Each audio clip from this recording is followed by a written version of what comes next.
everyone, a very warm welcome to Rajya Sabha Television. You're watching The Big Picture with me, Frank Pereira. This year's union budget was one of the toughest in recent years due to the demonetization of currency notes that induced much pain in individuals' lives and also in the economy in general.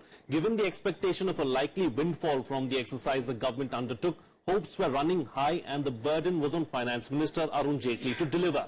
However, opinion seems to be divided on whether the government has indeed managed to make good for the big pain endured by the country over the last few weeks. In the precursor to the union budget, the biggest question was on how the government would play the balancing act between fiscal prudence and the need to give a push to growth. On this edition of The Big Picture, we will analyze if the Finance Minister has done enough in the budget to spur growth. Joining me on the program today are TK Arun, Editor Opinion, Economic Times, Arun Kumar, retired Professor, JNU, Ajay, former Secretary, Ministry of Commerce and Industry, and A. Didar Singh, Secretary General, FICCI. Thank you so much, gentlemen, for joining me on this edition of The Big Picture. Professor, I'd like to start with you, of course.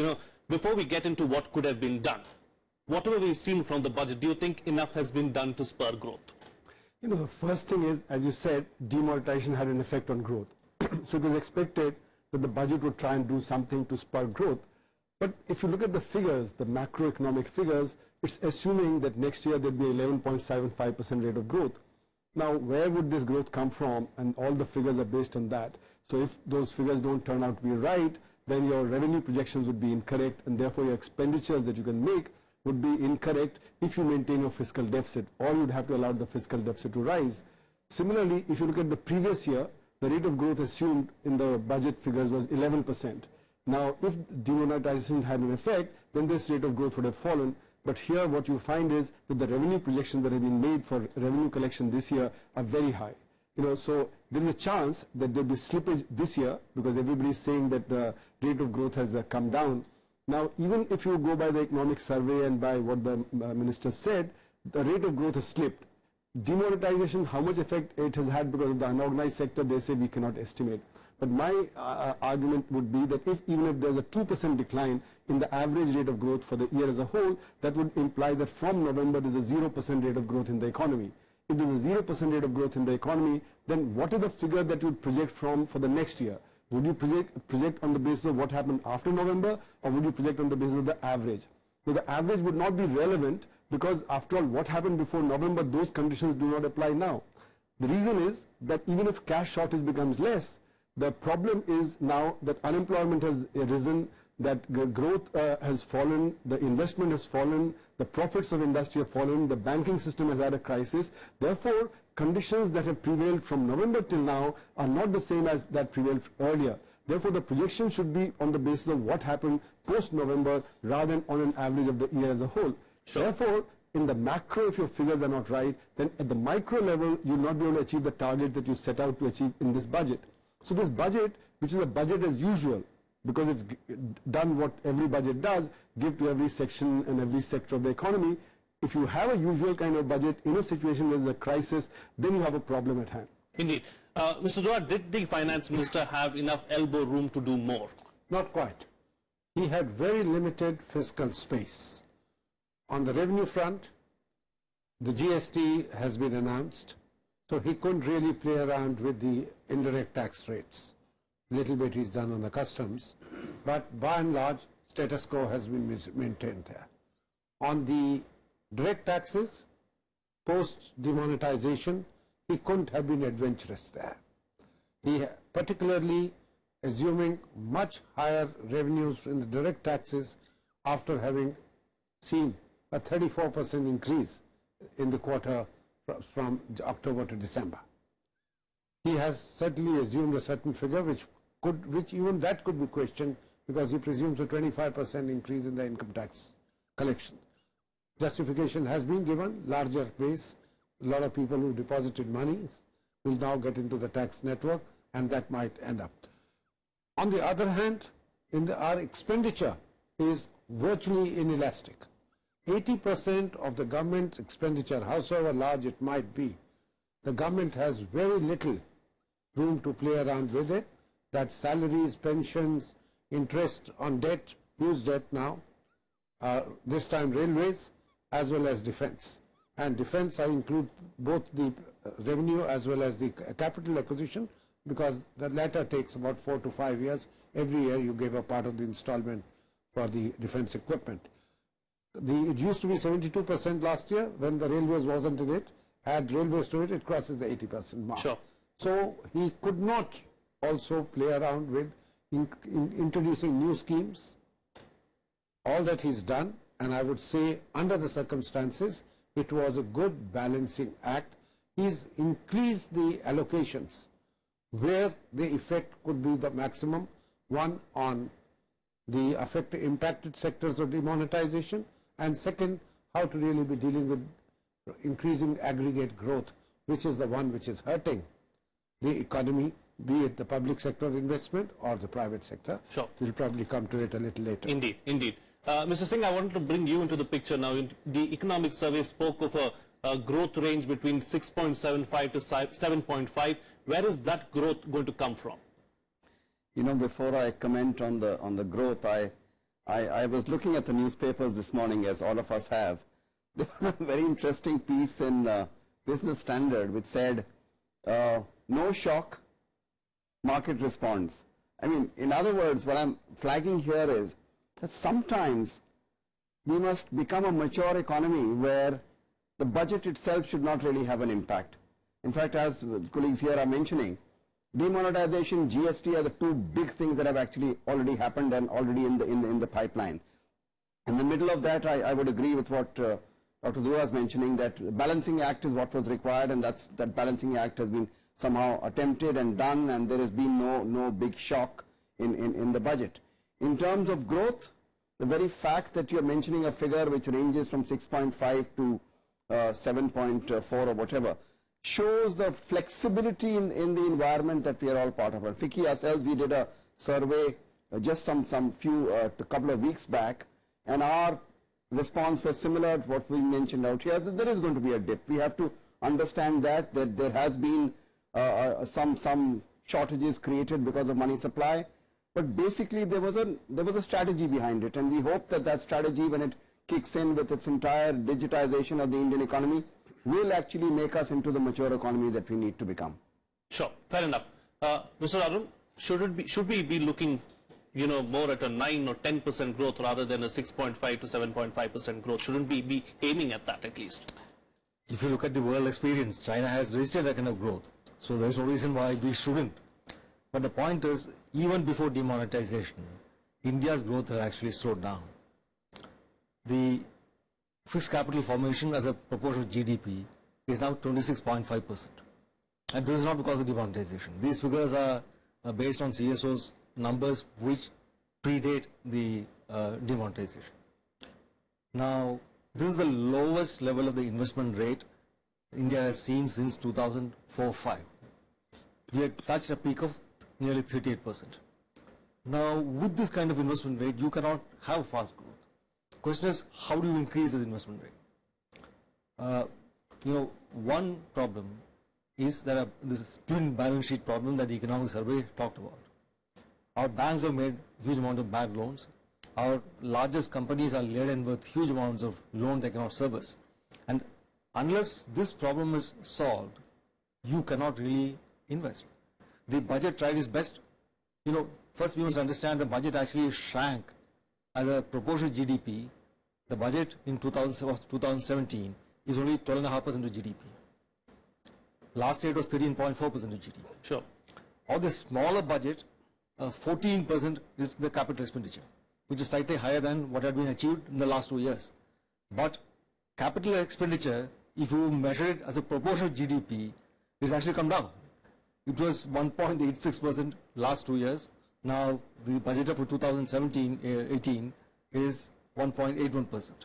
So while the budget, as a proportion of budget, capital expenditure has gone up, which is the finance minister's way of trying to boost economic growth, the fact is that is not enough. Now you have to provide room for private sector to invest, and that cannot happen if banks continue not to lend. So solving the twin balance sheet problem is the first step to go beyond this. Did the budget do anything about this? The budget has not. Apart from saying that 10,000 crores will be made available for banks to recapitalize, there hasn't been much on this. Now, everything doesn't have to be in the budget. There are many things that can be done outside the Outside budget. the budget, yes. Now, I mean, you look at the world today, you have huge amounts of savings which are looking for profitable deployment in the world. They are getting a return of 1% or 2% in many parts of the world today. They want decent returns because otherwise their pension liabilities cannot be met. When the rate of return on your investment corpus is low, the investment corpus has to grow if you want to meet a fixed amount of pension, which is what pensions are all about. So in the developed world at large, people are looking for profitable returns. Now the question is, can India generate the confidence that is money is deployed in India, you will get a high enough return to justify that investment? This calls for not budget, this calls for standards, governance, reporting norms, etc., which will give people the confidence that this project, if you fund, you will get a return which you require to fund your pensions, to deploy your savings. How are we doing anything about that? Do we have a set of good projects which people can fund? We don't. There's no point in just saying that, we'll keep doing this, that or the other. Sure. Unless you have good projects in the infrastructure, which is what the government can itself fund or sort of trigger, you cannot have growth being stimulated. I think Mr. Dua wants to add something to that. Yes, Mr. Dua? I think the budget has certainly tried to build up on some of the things which have been said, including when we talked about the NPAs. The finance minister certainly would have allocated a higher allocations in the previous 2 years, 20,000 one year, 25,000 another, this year 10,000. But he's put a caveat in his speech itself, saying if need be, we will find more. The issue is, to my mind, the higher allocations for infrastructure, which certainly are there, 11% increase over the previous year, and if you look at the transportation infrastructure, probably a bit more. What concerns me most is that the finance minister has followed a route which depends heavily on the government's execution abilities. Last year, if you would recall, the allocation for national highways, about which Mr. Didar Singh is very familiar, having come from there at one time, he used to be working there, the government has had to, the revised estimates is 10,000 crore rupees lower than the budgeted estimate because the NHAI didn't have the capacity to spend that money. This year the allocation has been increased to 64,000 crores. But the EPC model, that means the government engages the private sector as contractors, not on a PPP model which had succeeded for several years, and at that first few years, ever since we brought in PPP, the government had stopped making any roads through NHAI, but NHAI was awarding the contracts, monitoring and seeing. I think, and with the slowdown in the economy, a lot of these PPP model based projects suffered because they had estimated higher traffics and others. The government needed to do something to revive those, particularly to augment its own inability to spend all the money. I would just complement this by the example of the railways as well. The railways has invariably, despite its 94.9% operating ratio, which leaves them only 5.1% of their income for capital investment. Last year, the government gave them a huge budgetary support of 40,000 crores. This year, hiked up to 55,000 crores. Plus, the government last year enabled them to borrow from LIC a huge amount of fund, which they haven't drawn a penny, because in railways also there is inability, and I'm saying it so categorically, to spend the capital amount efficiently and without the fear of the 5 C's. Sure. Earlier I used to think there are only 4. Now a 5th one has also got added to it. Professor, I know you want to make a point before I come to you. Mr. Singh, do you want to respond to what Mr. Dua is saying, because he took your name? And also, let's not forget, he's making a valid point there. It's a different thing allocating budget or allocating funds, but then you also have to ensure that these funds are spent wisely. That's a very, very valid point, and we are all aware of it, and in the country we've seen it over the years. Our real issue is really implementation. We make fabulous plans, we put out money for it, we say that we're going to do, well, Delhi-Mumbai Industrial Corridor, for example. We've been talking about it for the last 10 years.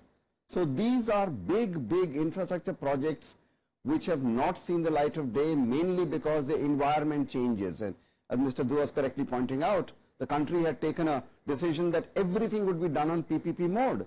And suddenly we found that PPP was all going array. It was all going sick and getting into NPAs and what have you, due to various reasons, including the decline in the traffic which was mentioned, but there was also lots of other issues that came with it.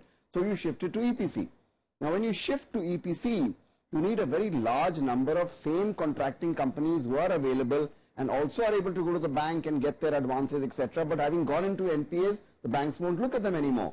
So this becomes a sort of like a cycle that becomes problematic. And I'll just end by one point which I agree with what Arun Saab was just mentioning.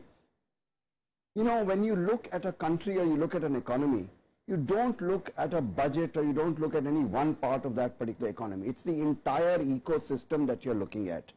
Do we have a conducive environment in which investment will come, in which people will feel stable and secure?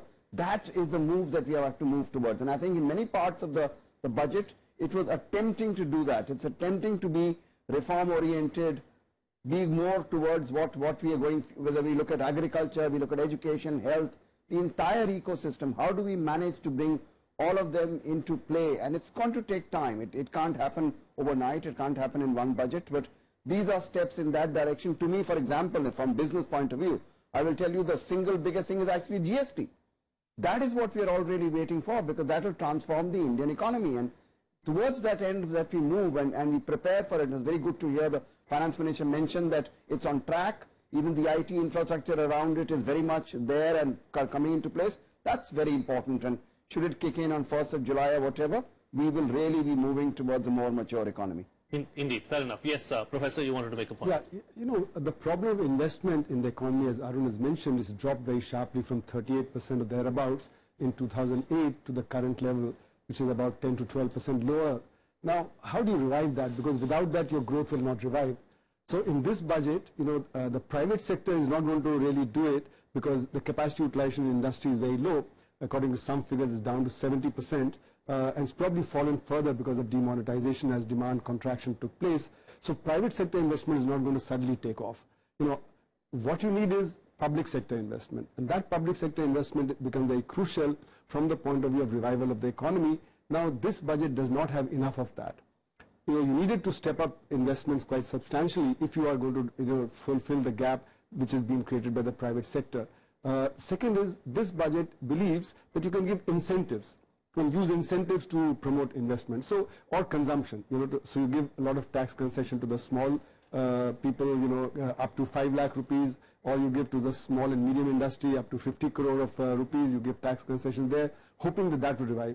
Now, in a situation where this demand is short, their industry is not going to begin investing even if you give concessions, because that doesn't generate demand.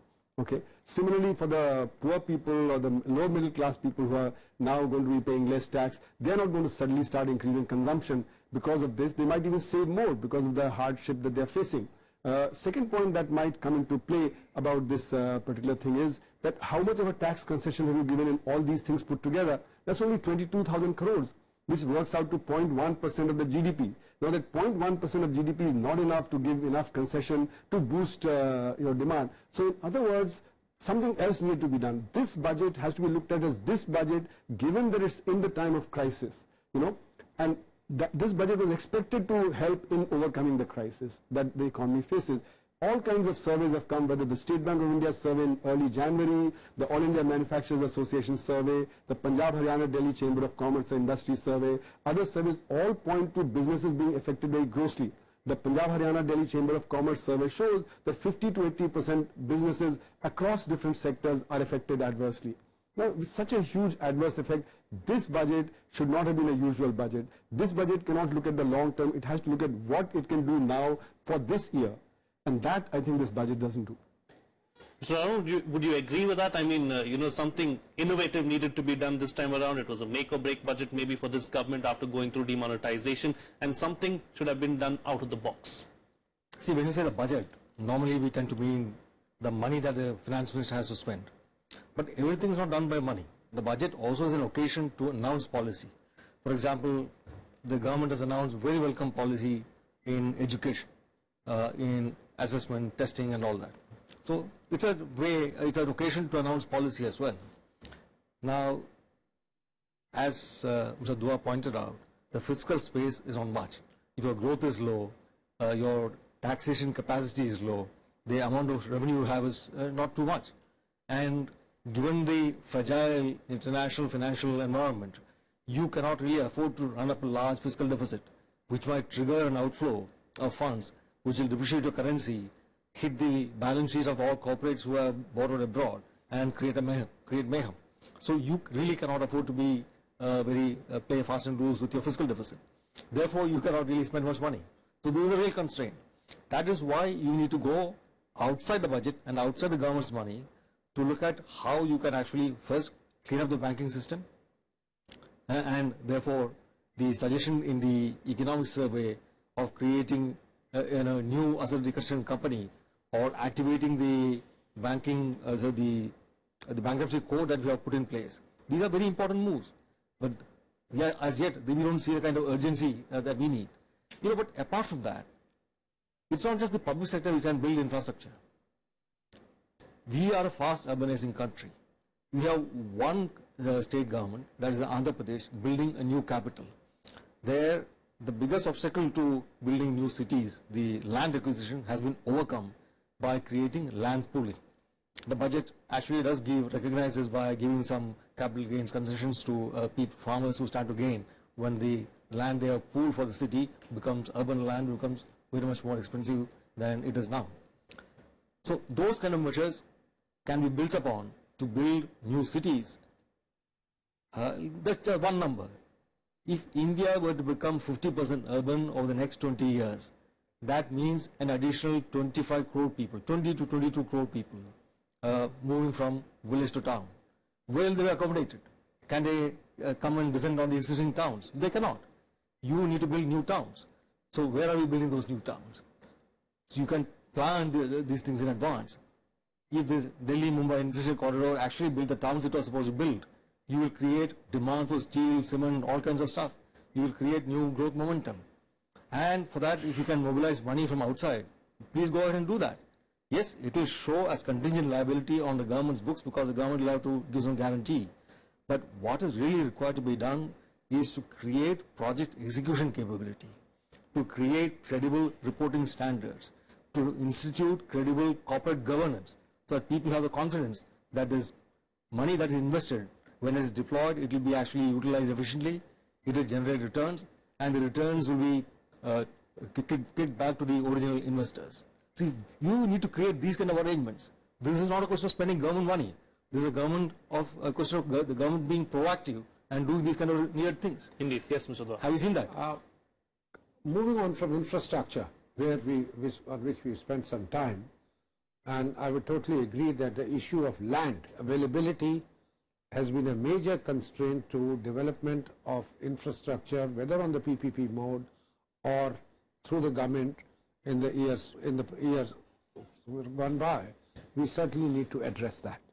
But we would also need to address that for the larger program announced now on affordable housing, be it rural housing, for which 10 million houses are to be constructed within the next 3 years, and as well as for the Housing for All program, and for which a number of incentives, including infrastructure status for housing, has been announced. The government would have to think out of the box, and land pooling can work somewhere, some may not work somewhere, because there are characteristics of this feature. It was tried out in Pune way back. I am aware of Magarpata housing project that was used to be called. It can work somewhere, it may not work. That's something which we need to address. Second is the aggregate demand issue has been touched. Agriculture and rural development are not going to be able to attract PPP funding, private funding in a large way. That is where I think the government could have provided much more than the 10% increase, which is 10.6%, if I remember right. That's the allocation, 1.87 lakh crores this year. That's about 10. Could have been much more. The government has provided for agriculture huge plans, 10 lakh credit, 10 lakh crore instead of 9 lakh crore. But to come from now what? Come from cooperative housing system, cooperative banks and others. Similarly, for crop insurance, Prime Minister's Bima Yojana, the requirement was 13,500 crores because that's the RE for the current year minimum. The allocation is 9,000 crores. That's no PPP model is going to work there. We had needed to do direct things there. Indeed. Similarly for NREGA, yes, some newspapers are highlighting that from 38,500 crores we've gone up to 48,000. But the RE estimate is 47,500. You've increased it by only 500 crores. And that is as much a social welfare scheme as an aggregate demand builder or a rural demand provision. When I say this, it's more from the growth point of view that aggregate demand building which we are addressing has to come from where the 55% of the working force of the country is, that is the rural area. Talking about working force, job creation or jobs or creating jobs is also extremely important. Has that need been addressed, Professor? You know, jobs are created in two ways by a budget, by A, the macro, and by B, the micro policy that you follow, like Manrega and so everything has a job creation aspect to it. But the question is, overall, if your growth falls, then overall employment generation would fall, especially because demonetization has hit the unorganized sector very heavily, and the unemployment has been created mostly there. Some unemployment has been created in the organized sector, but mostly is in the unorganized sector. So how do you address that? And that's not only in the rural areas, that's also in the urban areas. So you need to have some kind of employment generation program for the urban areas. But I'd like to flag one more issue that's very relevant, is that the government talked about the black economy and its control. And some of the tax collection increase was supposed to be based on the black economy control. Now, the argument that people have put money in the bank and therefore they'll be able to collect more is not quite correct, because the banks cannot say that this is black. It's the income tax department which will have to ask, where did you get the money from? You'll have to file your return, and that return will be processed next year. So any tax collection increase would be not now in 2017, but in 2018-19. Sure. By the time when you file the returns, and by which time. So very little extra is going to come from there. One other scheme on the black economy front which everybody is talking about is the 2,000 rupee above contribution, which has to be now reported separately. But the problem is that in elections you spend not only on the basis of what is contributed, but on the basis of what you have not shown as contributed, because there are a large amount of illegal expenditures that take place at the time of elections. So in the last 3 days you have, you know, drinks being distributed, clothes being distributed, food being distributed, etc. You hire gundas, you do all kinds of other things. None of those expenditures can be shown. So therefore black money will continue to fund elections in spite of this particular move. I've got just 1 minute left on the program, so I'd like to get quick closing comments from first Mr. Singh. Mr. Singh, your final concluding remarks. My concluding remark is probably one of the most out-of-the-box thinking in this budget was the electoral bonds, where you are able to get these bonds from RBI and then individually distribute them to political parties. I think that's a great move. It protects, it gets money into the system for elections, and it protects identity. Indeed. And Mr. Arun, completely disagree with that. Yes, okay. Because you are sort of valorizing anonymity of funding. In a democracy, a citizen needs to know who is funding which political party and for what purpose. If that political party and the government it runs behaves in a particular fashion, was that conduct influenced by the way it was funded and by who it funded? So transparency in political funding is completely negated by this bond scheme. I think it's just the opposite of what democracy requires. Indeed. Yeah. All right. On that note, I'll have to call it a wrap because I'm completely out of time, Mr. Dua.